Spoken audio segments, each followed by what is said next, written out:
കലാസാഹിത്യവേദിയുടെയും Victoria college മലയാള വിഭാഗത്തിന്റെയും സംയുക്താഭിമുഖ്യത്തിൽ T Vasudevan Nair അനുസ്മരണവും അദ്ദേഹത്തിന്റെ പ്രധാന കൃതികളിലെ കഥാപാത്രങ്ങളുടെ നാടകരൂപത്തിലുള്ള അവതരണവും നടന്നു. വിക്ടോറിയ കോളേജ് OV വിജയൻ ഹാളിലായിരുന്നു പരിപാടി. നിന്റെ ഓർമ്മയ്ക്ക്, ഓപ്പോൾ, ആരൂഢം, വടക്കൻ വീരഗാഥയിലെ ചന്തു, ഇടവഴിയിലെ പൂച്ച, മിണ്ടാപ്പൂച്ച തുടങ്ങിയവയിലെ കഥാപാത്രങ്ങളെയാണ് അവതരിപ്പിച്ചത്.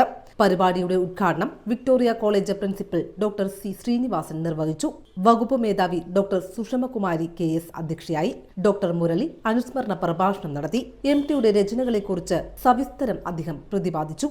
ടിയുടെ ഗോപുരനടയിൽ എന്ന നാടകത്തെക്കുറിച്ചും അനുസ്മരിച്ചു. കലാകാരനും സാംസ്കാരിക പ്രവർത്തകനുമായ PV സഹദേവൻ ടിയുടെ അത്ഭുതകരമായ നിയോഗത്തെക്കുറിച്ചും കഥയ്ക്കും നോവലിനുമൊപ്പം തിരക്കഥയെയും ചേർത്തുവെച്ച മലയാള ഭാഷയ്ക്കും ലോക സാഹിത്യത്തിന് തന്നെയും അദ്ദേഹം നൽകിയ അതുല്യ സംഭാവനകളെക്കുറിച്ചും വിവരിച്ചു. വിദ്യാർത്ഥി പ്രതിനിധി അശ്വിൻ, ഗുരുജി ഗുരുവായൂരപ്പൻ, ഡോക്ടർ PC ഏലിയാമ്മ മുതലായവർ സംസാരിച്ചു. 26 റിട്ടയർഡ് ഉദ്യോഗസ്ഥരും കുട്ടികളും അണിനിരന്ന ടിയുടെ വിവിധ കൃതികളിലെ സന്ദർഭങ്ങൾ കോർത്തിണക്കി ടിയുടെ കഥാസാഗരം എന്ന പേരിൽ അവതരിപ്പിച്ച നാടകാവതരണം ശ്രദ്ധേയമായി.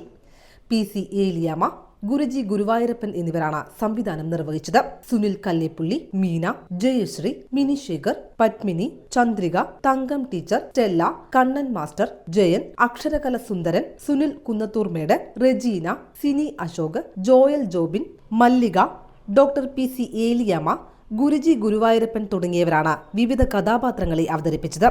വിദ്യാർത്ഥികളും സഹോദരങ്ങളുമായ ജോയലും ജോബിനും മികച്ച അഭിനയം കാഴ്ചവെച്ച് കാണികളുടെ കയ്യടി നേടി.